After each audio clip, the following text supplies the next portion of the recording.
First repetition, watch the heels. As they drop down, the heels come off the ground. That would be another compensation. If someone has a lack of ankle mobility, the ankles could collapse in or the heels could come off the ground. Again, that would be indicative of a lack of ankle mobility. Then we look at a motor skill or a kind of a more of a neuromuscular pattern.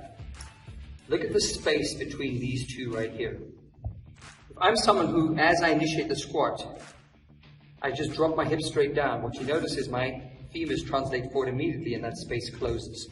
That would be what we call a quad dominant squat, which means you're coming out of the squat using your quads to pull you back. That's going to be a weak squat, but it's also going to create a lot of knee issues because you create that hyperextension of the knee. What we should see is the loading of the posterior chain. You notice that gap is still remaining there and it only starts to close later in the squat. That is called the hip hinge. We're loading the posterior chain for two reasons. Number one, we're putting a big glute into the exercise. And number two, we're also creating an isometric contraction to the hamstrings. And if you think about the hamstrings, they insert behind the knee and they actually hold the tib fib close to the femur and it helps unload the ACL. So it helps stabilize the knee. So that second repetition, we want to notice whether you are quad dominant or whether you are hip hinging, being glute dominant. Third repetition is where we generally see everything go to hell. Why? Person looks good, and they get to a certain point about here, and they can't translate this forward any further. This does not fall forward any further. So the only option is to drop the chest towards the floor, and what we see is what we call a T position in the spine, right?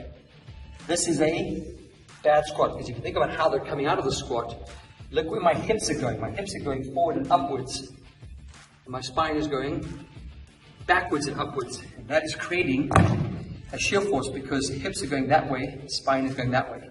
And then also, as my spine is rotating, this being my L3, this being my L4, L3 is rotating faster than L4, that creates shear forces between the vertebrae.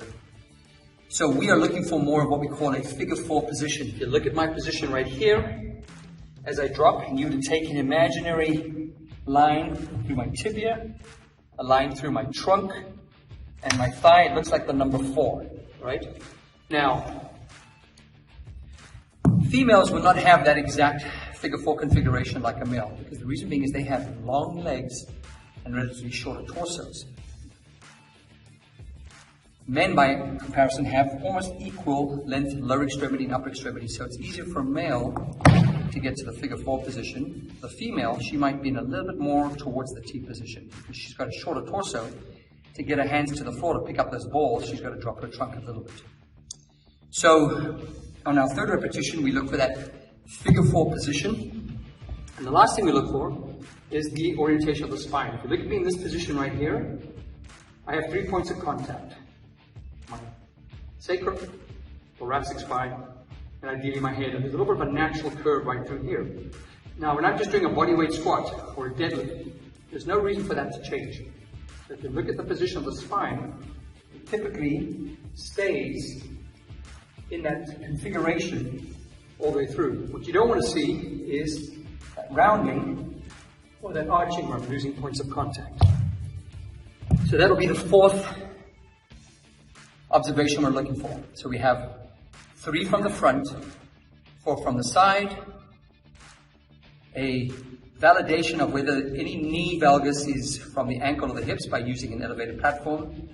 And all those taken, you've now assessed a person's capacity to perform an activity of daily living, such as bending down to pick up heavy objects off the ground.